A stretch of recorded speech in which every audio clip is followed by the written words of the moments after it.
Good day, everybody. How are you? This is John Brewer. I'm with a local real estate company, and I work in the markets of Delray Beach, Boca Raton, and Boynton Beach.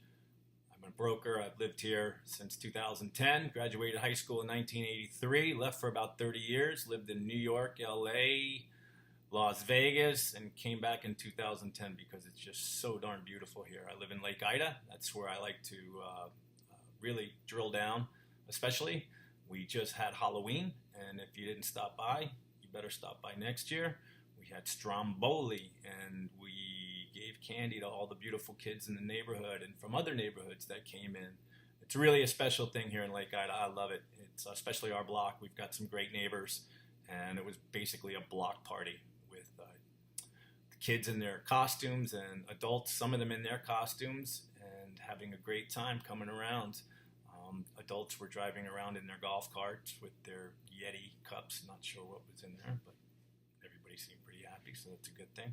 Anyway, this is a real estate wrap-up report that I want to start doing. It's encapsulate the big stories that relate to real estate locally and nationally. Nationally, we had a lot of news. We had three big stories. The first story was that August Homes prices were up 6% year over year. That's a pretty big number. But it doesn't have people really over the top ecstatic because, as you know, in the real estate market, inventory has been low, especially in the what we call the entry level, about $300,000 homes, somewhere in there. So this is kind of compounding that problem, making it inaccessible for folks that are looking for their first home. The good side of that is, of course, the market is strong. And if you're a realtor, that means commissions. The other story is the tax plan just was announced, and there were some interesting things to be brought away that just happened yesterday. So the big thing I'm hearing about is the cap on mortgage deductions. Mortgage deductions used to have $1 million cap, and if this plan goes through as it's written right now, it would turn into a $500,000 cap.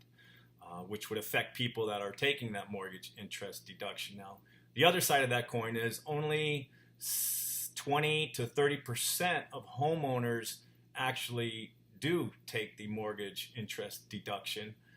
The rest do not. It's not worth it for them. And for those folks, there's actually going to be a standard deduction.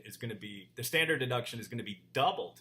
So that doesn't relate to homeowners at all, but it does relate to people keeping more money in their pockets. So what some people are saying is this will help the first-time homeowner put more money into savings so they can purchase or make a down payment to purchase their first home. But then again, we go back and we look at the inventory, which is desperately low right now, and home builders are not really feeding that market with stuff that's being built right now, which brings us to another issue that's keeping home prices high, which is the labor market. The labor market is short. We do not have talented, skilled people to build homes right now. There's just a lack of them.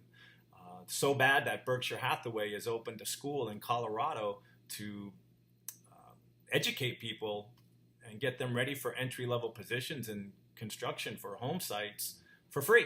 So you just can go there and start taking, I believe it's like a 2 to 6 week course, and then when you leave there, you're job ready for a construction site.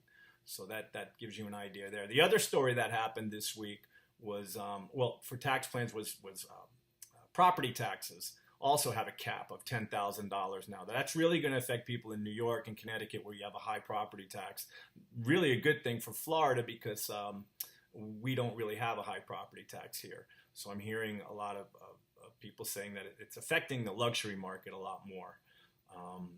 That seems to be it. Now, going back to what we were saying about the itemized, 21% of the people who itemize and take their mortgage deductions and file separately, that number would drop to about 4%. So that's always been considered a pretty big incentive for a lot of people to become homeowners because of the tax deduction. So we've got some people in the real estate game that are saying that this could revert us to a 1986 type recession. We're not so sure. We'll see about that. And the third thing that happened this week was we had a new Fed chairman announced. Jay Powell is going to replace Janet Yellen next year. He is basically considered to be a dove.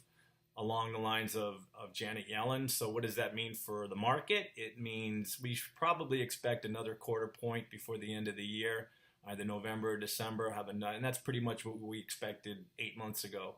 So nothing really changing there. He's very dovish on the market, so probably meaning that he's going to unwind the balance sheet very slowly. This unprecedented balance sheet that needs to be unwound is probably going to take over 10 years if everything goes right. But so those were the three major stories. You had the year over year August report giving a 6% increase in pricing. You have the Fed chair, and then you have the tax plan that was rolled out. A lot of interesting stuff going on right now. If you're looking for a home or you're looking to sell your home and you want to find out how much it is, give me a call, 561-573-7333. My name is John Brewer. I'm a Delray local. I live in Lake Ida, and I'd love to help you out if you have any real estate needs. All right, everybody, that's it. That's my first Friday wrap-up. I hope you enjoyed it. Please add comments. Like it up. Please like my Facebook page, my YouTube page. You know the drill. I'm sure you've heard it from plenty of other people by now.